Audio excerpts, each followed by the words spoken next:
I think this is working now, honey. And I'm not sure, but I think we're recording in this. Are we really? Yeah. Are we recording on that? I think this is picking up our audio, this blue ball. It's not blue, it's white. But it blue says, balls are something else. But it says... Trust me, I know what a blue balls are, and that's not a blue ball, that's a white ball. But you can see it says blue. Yeah, that's a branding thing.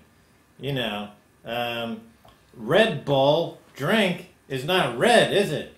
Or is it? I don't know, I've never had a Red Bull. Have you? Well, it's kind of rusty color, I think. So, honey, are you going to go to that article I sent you? Yeah, well, where is it? I sent it to you. Yeah, well, where is it? You know, where is it labeled? What is it? I got a lot of things here.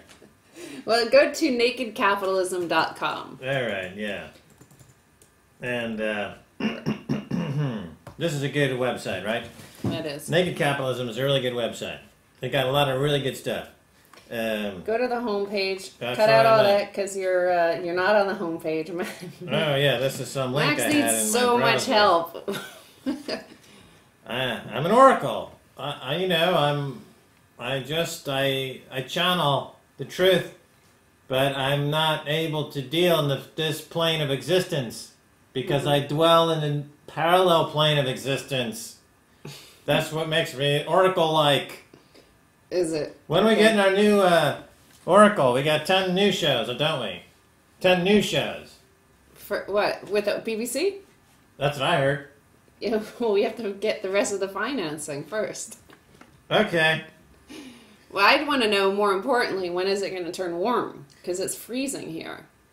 Well, here we are on the site. Where is it? Here's the homepage. Naked Capitalism. Yeah. More musings on Geithner plan. Go up, go back up. More musings Max on Geithner. is impossible on it. Here you go. Right there.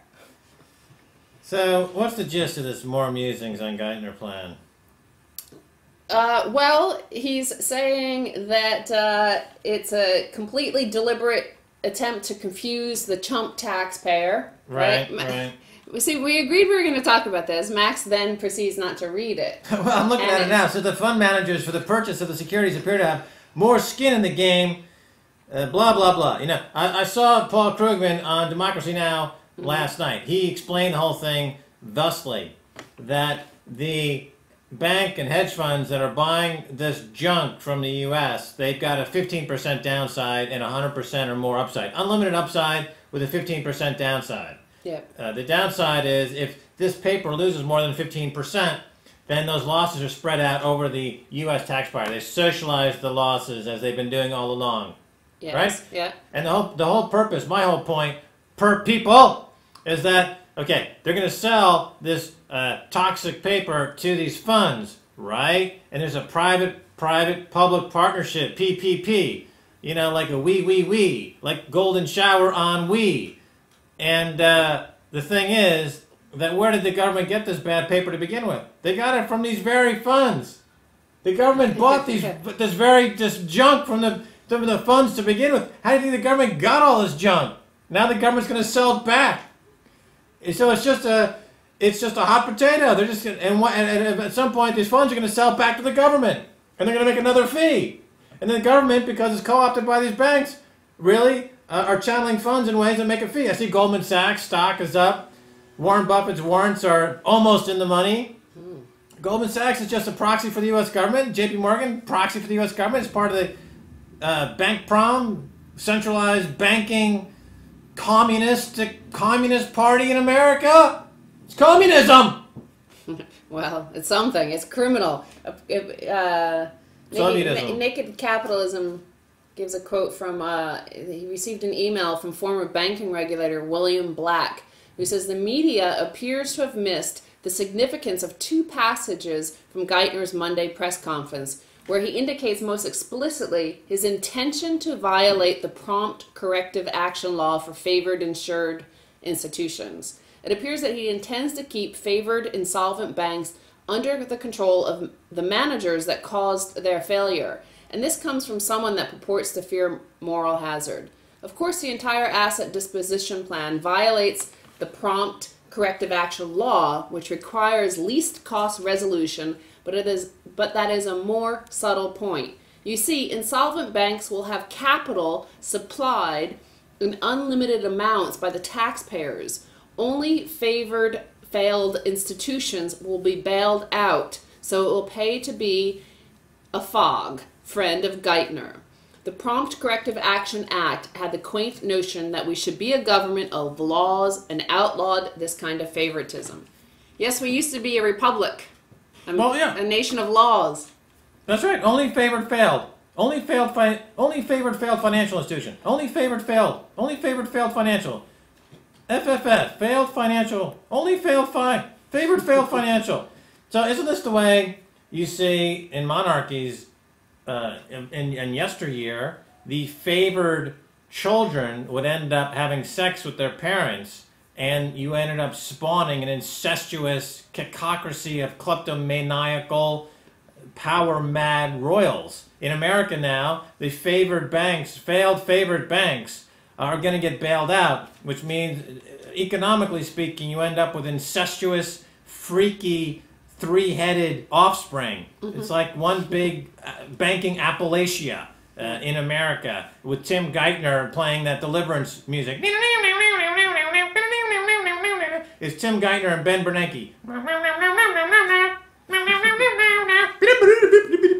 So they're all autistically, incestuously, genetically spawning incompetence. And the idea of capitalism as a free market enterprise, as a meritocracy, survival of the fittest, economic Darwinism is dead in America. Now we've got favoritism, cronyism, and it's absolutely.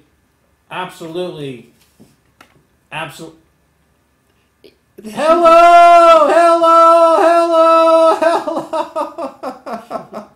I mean, it's just in the. Didn't we have a revolution about this back in 1776? What happened? Well, the Bank of England. The Bank of England is the mother of all central banks. Yeah, but people didn't weigh 600 pounds back then. On their little tricycles, motorized tricycles, trying to get to Walmart to get a 20 cents off on their Krispy Kreme donut bar or whatever. Yeah, but also they understood value. I mean, even I remember reading a commentary about, even during the Great Depression, we were still on a gold standard, so people understood what it meant to have your wealth eviscerated. People don't understand now that they've been wiped out because, of access to credit and because they don't understand value or wealth anymore. Right, and all of this fiat currency being pumped into the system with quantitative easing, so-called. Of course, the other end of the pipeline is the inflation genie. Now, when the inflation genie comes out of the bottle, and you've got massive debasement of the currency, will the Fed be able to raise rates to mop up that excess liquidity? Well, that would choke off the entire artificially constructed housing recovery at that point. So no, they won't have the option to raise interest rates. They're going to have the jackboot of hyperinflation on the throat of the U.S. economy. Hey, I saw China, according to Drudge Report, picked up on a story we talked about yesterday. Well, we've had this story up on maxkaiser.com for about 3 days now, that China, this happened yesterday, where the central banker himself said that they want to get rid of the U.S. dollar as a world reserve currency. But of course, nobody in the U.S. paid attention yesterday because markets were up 7% on this $1 trillion, this new $1 trillion bailout. So, but nobody paid attention until this morning. Drudge has this story that they're going to dump the dollar. Yeah, the dollar. You know what happened to me at the bakery this morning? No. I go in there in the morning, the boulangère down here in the Place de la Contrescarpe. Wait. Here in Paris. And that really mean woman who sounds like a cranky lady? Cranky stewardess on crack. Bonjour! Yeah. And then she kind of stares at you with those dead fish eyes like she's on some severe medication. I know her. So I asked for a financier, which is like a little, so yummy. Just like a Madeleine, but with more butter. Yeah. So she's saying, no, we don't have any. And I just passed a huge tray full of them. So I went, no! Ils sont là! And then she stared at me like her whole world had shattered. Yeah. And it was the greatest moment of my life. It was the greatest. Oh, we gotta go. See ya. She's a very cranky lady.